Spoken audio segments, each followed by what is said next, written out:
Comme nous aimons le dire à Promente Sana, nous avons tous une santé mentale. Et la santé, qu'elle soit physique ou psychique, connaît des hauts et des bas. La plupart du temps, heureusement, nous nous débrouillons dans l'ensemble plutôt bien. Mais il arrive que les choses deviennent plus compliquées, soit parce que nous traversons une situation difficile, soit parce que nous faisons l'expérience de troubles ou même d'une maladie psychique. Tout le monde n'est pas forcément d'accord sur ce qu'est une maladie psychique. Ce qui fait sens par contre pour tous, c'est qu'il y a des moments dans nos vies où nous faisons l'expérience d'états émotionnels et psychiques qui nous perturbent. Nous ne pouvons alors plus fonctionner normalement, en nous sentant souvent démunis ou impuissants. Il faut savoir qu'une personne sur 2 en Suisse s'adressera à un psychiatre à un moment ou l'autre de sa vie.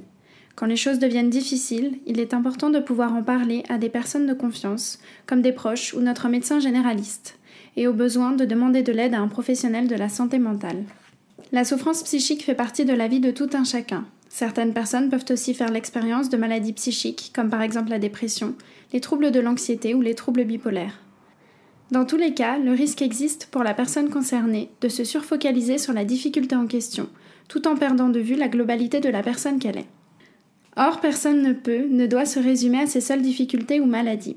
Chacun garde en soi une partie saine, pleine de ressources, qui fait aussi partie de la définition globale de soi. Aucun d'entre nous ne souhaite être perturbé ou malade psychiquement. Quand cela arrive, il se peut que nous ressentions de la gêne ou de la honte. Ce serait toutefois injuste de nous en vouloir. Nous n'avons pas choisi cette situation, et c'est un signe de courage et d'humilité de reconnaître que nous sommes en difficulté et que nous pouvons même avoir besoin d'aide.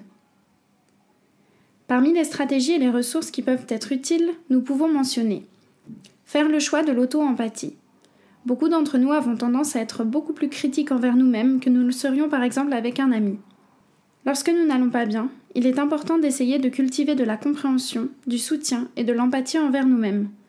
Essayons de mettre en sourdine les reproches que nous nous adressons ou le sentiment de culpabilité. Il sera toujours temps de les retrouver si nous ne pouvons pas nous en empêcher lorsque cela ira mieux. Cultiver la gratitude et l'appréciation de soi. Il y a toujours en nous et autour de nous des choses que nous apprécions et pour lesquelles nous pouvons ressentir de la gratitude. Même si cela demande un effort, prendre le temps de penser à ces motifs de gratitude est très aidant. Cela stimule les zones du cerveau en lien avec les émotions positives. Comme il y a toujours à n'importe quel moment du positif et du négatif dans nos vies, nous pouvons veiller à ne pas laisser le positif sortir de notre champ de vision. Reconnaître ce qu'il y a de bon et de bien en nous, malgré les difficultés, est aussi aidant. Je peux me sentir très déprimée sans que cela me fasse perdre mon don pour la cuisine, la musique, le contact avec les autres ou le jardinage. Quelles que soient les difficultés que je vis, je reste la personne que je suis, avec toute sa richesse et sa complexité. S'informer, se renseigner. La connaissance des troubles psychiques a beaucoup progressé au cours des dernières décennies, et il est beaucoup moins tabou, heureusement, d'en parler. Mieux comprendre ce qui nous arrive, découvrir que de nombreuses autres personnes vivent avec les mêmes difficultés que nous, et qu'il existe des ressources et de l'aide pour y faire face, procure un réel soulagement. Nos brochures thématiques ainsi que des sites comme santépsy.ch contiennent beaucoup d'informations utiles sur la santé mentale. Rencontrer des personnes vivant la même difficulté, entraide, groupe de parole. Bien des gens apprécient de pouvoir rencontrer des personnes vivant ou ayant vécu les mêmes difficultés qu'elles, pour pouvoir partager leur vécu, des compréhensions, mais aussi des solutions.